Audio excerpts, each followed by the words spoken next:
isu-isunya tadi.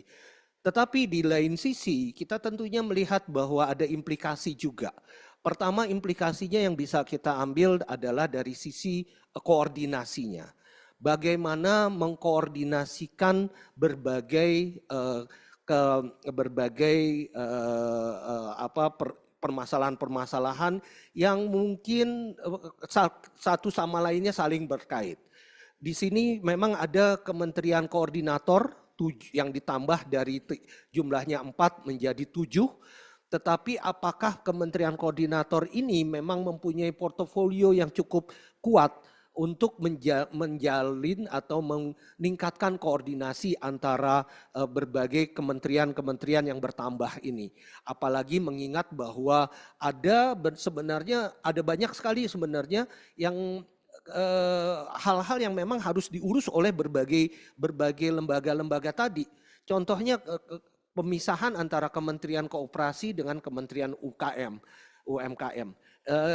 Kita mungkin melihat juga bahwa kebanyakan isi dari atau anggota dari koperasi itu adalah UMKM yang ada gitu ya. Jadi bagaimana keduanya tentunya harus berkoordinasi dan harus mengembangkan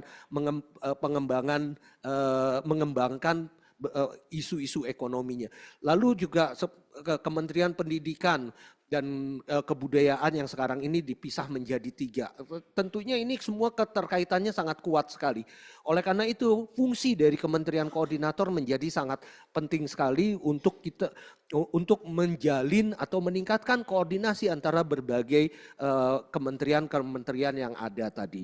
Lalu setelah itu dari sisi yang lainnya kita juga mungkin melihat secara administratif adanya kebutuhan untuk ataupun kesulitan yang bisa didapatkan dari sisi birokrasinya.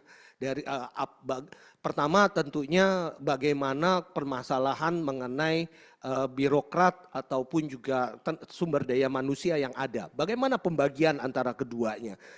Dan ini tentunya perlu diselesaikan secara cepat-cepatnya. Karena kalau tidak akan terjadi berbagai kementerian dan lembaga ini tidak bisa berjalan dengan sebaik-baiknya. Yang lain adalah permasalahan anggaran di sini. Contoh ambil contoh misalnya PUPR yang sekarang ini dikembangkan menjadi PU dan satu lagi adalah perumahan. Tetapi bukan perumahan rakyat, perumahannya adalah perumahan saja, perumahan dan lingkungan dan kawasan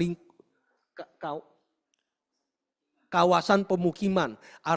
Artinya perumahan ini bukan hanya mengurusi perumahan rakyat saja. Ya, tentunya ada implikasi fiskalnya antara keduanya yang dibelah dua ini. Berapa jatah yang tetap diambil oleh PU dan berapa yang kemudian akan diserahkan kepada Kementerian Baru Perumahan tadi. Padahal Kementerian Baru Perumahan ini bukan hanya mengurusi perumahan rakyat.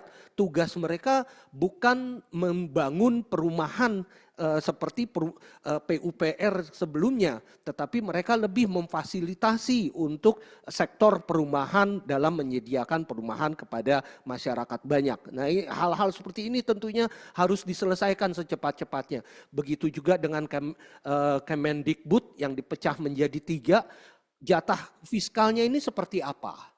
Ya. Nah, itu di dalam sisi administrasinya, koordinasi dan administrasi.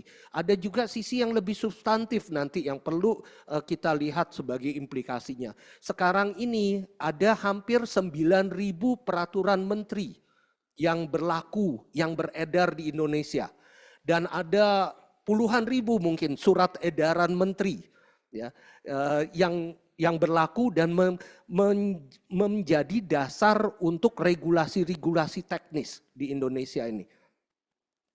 Anda bisa bayangkan dengan kementerian yang bertambah sekarang ini menjadi 42, begitu juga ada badan-badan yang lainnya, berapa banyak regulasi-regulasi yang akan dikeluarkan.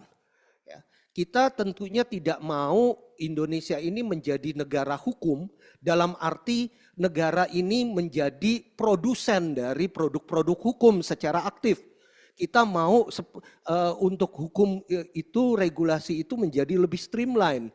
Dan bagaimana menstreamlinekan berbagai produk-produk regulasi dan produk-produk hukum ini ketika terjadi banyak sekali produk lembaga-lembaga yang mungkin mempunyai kemampuan, mempunyai otoritas untuk mengeluarkan produk regulasi tadi. Jadi streamlining regulasi menjadi sangat penting di sini untuk ke depan-depannya. Nah, mungkin hal ini yang saya bisa